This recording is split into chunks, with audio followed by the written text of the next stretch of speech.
Hello there, everybody. It's good to see you.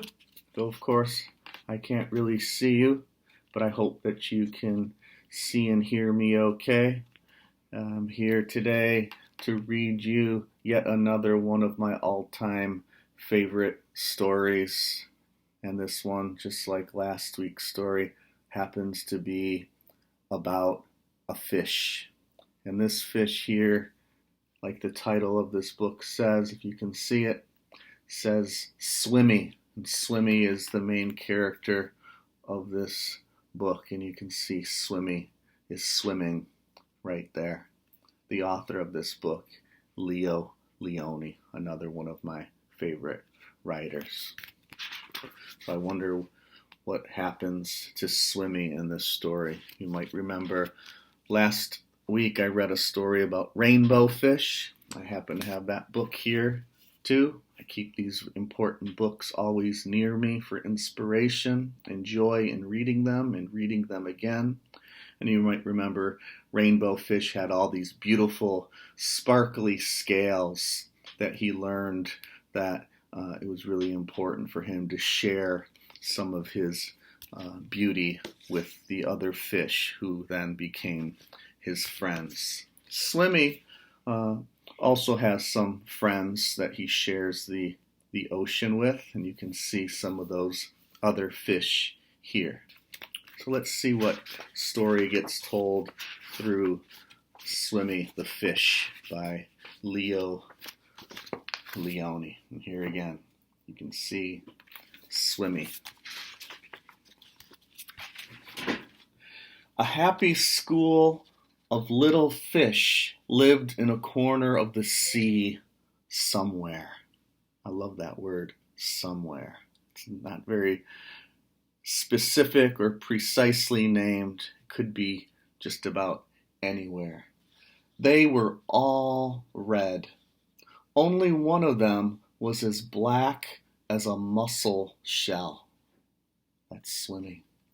He swam faster than his brothers and sisters. His name was Swimmy. You can see all these red fish, all these red brothers and sisters, and then Swimmy sort of stands out alone as the single black fish in this school of fish. I wonder what's going to happen here. A lot of stories begin once upon a time, or in this case, one day. I wonder what's going to happen one day. One day, one bad day. I forgot to add that adjective. One bad day. A tuna fish, swift, fierce, and very hungry, came darting through the waves. In one gulp, he swallowed all the little red fish. Ooh, that's a sad story right there. Only Swimmy escaped. Swimmy is a really fast swimmer. So you can see Swimmy escapes from the big bad tuna fish, who's just sort of doing what fish do. Big fish happen to eat littler fish. It's just sort of the way of the ocean. Swimmy swam away in the deep, wet world. He was scared, lonely, and very sad. Sort of see him all alone. All of his brothers and sisters, all the other red fish just got swallowed up into the big belly of the tuna fish, the very hungry tuna fish. But still, the sea was full of wonderful creatures, and as he swam from marvel to marvel, Swimmy was happy again. See such a beautiful place. Swimmy sort of is looking around and saying, I miss my friends, but how can I be sad in such a beautiful place? You see this? He saw a Medusa made of rainbow jelly. A Medusa is another name for a jellyfish. And he saw a lobster who walked about like a water-moving machine. So maybe he's going to make some new friends. He saw strange fish, right here, pulled by an invisible thread. Maybe they're being caught by fishermen, or maybe they're fishing lures. I don't know what to make of that image of these fish being pulled along by an invisible thread. And a forest of seaweeds growing from sugar candy rocks. That's some nice language there describing this beautiful seascape of these sugar candy rocks. And an eel. Look how that long-tailed eel. An eel whose tail was almost too far away to remember. There's the head of the eel, and I guess the tail just sort of follows along as he swims. And of course, Swimmy is swimming along with him. And sea anemones. I don't even know if I'm pronouncing that word right. Anemones, I think is how it is said, who looked like pink palm trees swaying in the wind. These are all part of the beautiful seascape of the ocean that Swimmy calls home. And here you can see Swimmy is sort of being part of that landscape.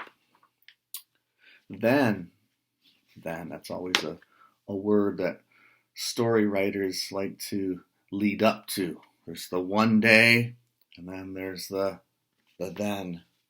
So after having lost all of his friends who had been eaten by the big, hungry tuna fish, and swimming around and still seeing that the world is a beautiful place even when he's alone. At the same time, you can see there's a whole bunch of other fish here on this page. Let's see what is about to happen. Then, hidden in the dark shade of rocks and weeds, Swimmy saw a school of little fish, just like his own. Let's go and swim and play and see things, he said happily. You can see him saying these words to these red fish that are sort of hiding in the shadows. We can't, said the little red fish. The big fish will eat us all. So they're afraid of being eaten by these bigger fish for good reason. But because again, the ocean is a place where the big fish happen to feed on the little fish. So maybe it's wise that they are staying where the big fish maybe can't get them. But let's hear what Swimmy has to say about that. But you can't just lie there, said Swimmy. We must think of something. You can see that word think.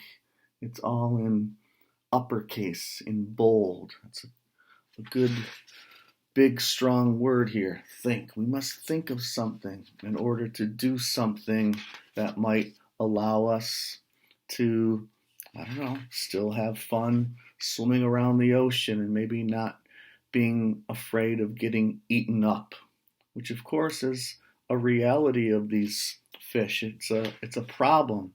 But remember, sometimes problems can get solved if we think about ways of overcoming them.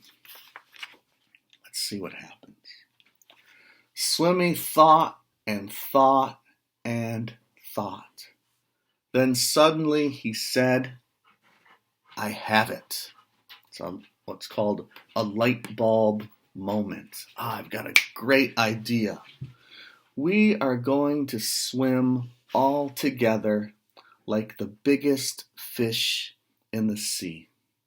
It's an idea. They're going to school up and sort of work together, and maybe that will help them to navigate the uncharted waters of of the ocean, where, of course, there are bigger, badder fish who do what big fish like to do, eat the little fish. So Swimmy taught them to swim close together, each in his own place. You can see all the little fish sort of coming together and bonding together. Even these ones that are sort of trailing behind, I think, are trying to catch up to form a more solid, a stronger body, or a group, or a tribe, or maybe even a community together of fish. And when they had learned to swim like one giant fish together, Swimmy said, "I'll be the eye." If you see that, all the little fish sort of form one magnificent, gigantic fish together, with Swimmy being the black eye of the fish. Isn't that cool? But that's not yet over. And so they swam in the cool morning water and in the midday sun, and they chased the big fish away. Maybe they're more powerful as a group that forms a single body of a fish, that even though these fish here, they're just doing what bigger fish do, but all these individuals working together are even stronger than these single big fish doing what single big fish do. Did I read that? And they chase the big fish away. Maybe they'll make friends with them one day, but for now they're saying, you know what, big fish, just because we're little, we're not afraid of you, and you can't eat us anymore. The end. Hope you liked that book, Swimmy. And if you did, and maybe even if you didn't, what I'd like you to think about is a time when maybe you overcame a problem in your own life, or a fear, by working together with other people. Or maybe, if you want, if you've never had a time when you had to overcome a fear and had to work as a team with other people, maybe you can make up a story about a group of animals, or maybe even a group of people who run into some sort of an obstacle or a problem, and they find that the best solution to the problem, just like Swimmy and his friends work together to figure out a way to not be so afraid and to be even stronger working together. I look forward to reading that story one of these days.